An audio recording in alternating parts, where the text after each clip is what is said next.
વિદ્યાર્થી મિત્રો, કાયમી ભરતી મુદ્દે શિક્ષણ મંત્રીનું મહત્વનું નિવેદન સામે આવ્યું છે। મિત્રો, નવી ગાઈડલાઈન છે સરકાર દ્વારા જાહેર કરવામાં આવી છે। આ ભરતીનો સમાવેશ 24,700માં કરવામાં આવશે। મિત્રો, તમામ ઉમેદવારો એકવાર જરૂરથી માહિતી મેળવે, અંત સુધી જરૂરથી માહિતી મેળવે। શિક્ષણ મંત્રીએ શું આપણને માહિતી આપી છે ભરતી મુદ્દે, અને શું હવે ભરતીની પ્રોસેસ ક્યાં સુધીમાં ચાલુ કરવામાં આવશે, અને નવી ગાઈડલાઈન શું હોઈ શકે છે। મિત્રો, અંત સુધી જરૂરથી નિહાળજો, અને આપણી ચેનલ પર નવા આવેલા છો અને અગાઉની ગાઈડલાઇનની વિશે માહિતી મેળવવા માગો છો તો ચોક્કસ ટાટટેટની અપડેટ સાથે આપણને વારંવાર આપણી ચેનલ માનવ જ્ઞાન એકેડમીમાં તમને અપડેટ મળી જશે, જેથી સબસ્ક્રાઈબ કરી લેજો। અને મિત્રો, ખાસ કરીને ટેલિગ્રામને વોટ્સઅપ ગ્રુપ પણ જરૂરથી જોઈન કરજો બરો।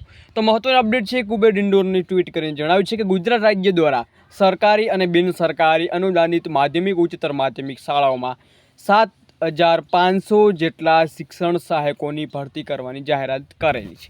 મિત્રો, એ અંગે બીજી પણ મહત્વની જાહેરાત જોવા મળી છે કે અંતર્ગત શાળા મંડળની માગણી અનુસાર સાક્ષરી વિષયોની સાથે વ્યાયામ, કોમ્પ્યુટર, ચિત્ર અને સંગીત જેવા વિષયોની ખાલી જગ્યાઓનો પણ સમાવેશ કરવામાં આવશે, એવું મિત્રો મહત્વનું નિવેદન શિક્ષણ મંત્રી દ્વારા આપવામાં આવ્યું છે। તો સાથે સાથે જે ઉમેદવારો આંદોલન કરી રહ્યા છે એમને પણ આ એક સંદેશો મળ્યો છે કે એમની કોમ્પ્યુટર અને ચિત્ર સંગીતની પણ ભરતી જોવા મળવાની છે। મિત્રો, નવી જે ગાઈડલાઈન આવી છે એના ઉપર પ્રોપર આપણે વિડીયો બનાવવાના છીએ, જેથી અંત સુધી જરૂરથી નિહાળજો।